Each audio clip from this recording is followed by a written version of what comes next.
we have completed the first module, I'm very much sure that you must have been familiar with the basic concepts of ethical hacking and cybersecurity. From this module onwards, we will begin with the proper ethical hacking stuff. So in this video, I will give you the overview of what exactly is in the module 2. So the name of the second module is Information Gathering and Reconnaissance.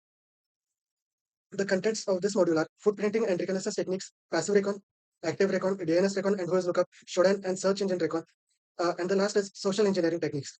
So the first is footprinting and reconnaissance technique. What we'll be learning in this module is all about gathering information of a particular system or network to plan potential attacks using both active and passive reconnaissance. Next is the passive recon. So in this particular section, we'll be making the use of open source intelligence tools like Google, social media, and public databases to gather information without interacting directly with the target. Next section is about active recon. So in this particular section, we'll be actively scanning a target's network using tools like Nmap to discover open ports, services, and vulnerabilities. Next section is about DNS recon and whois lookup.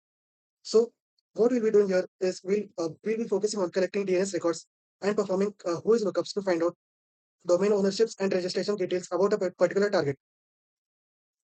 Next section is about Shodan and search engine recon. So by making use of search engines like Shodan, we'll discover exposed devices and services connected to the internet.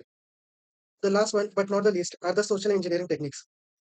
These are the techniques by which we manipulate people through psychological tactics to obtain sensitive information or gather unauthorized access. So we'll meet in the next video where we'll be studying about footprinting and reconnaissance techniques.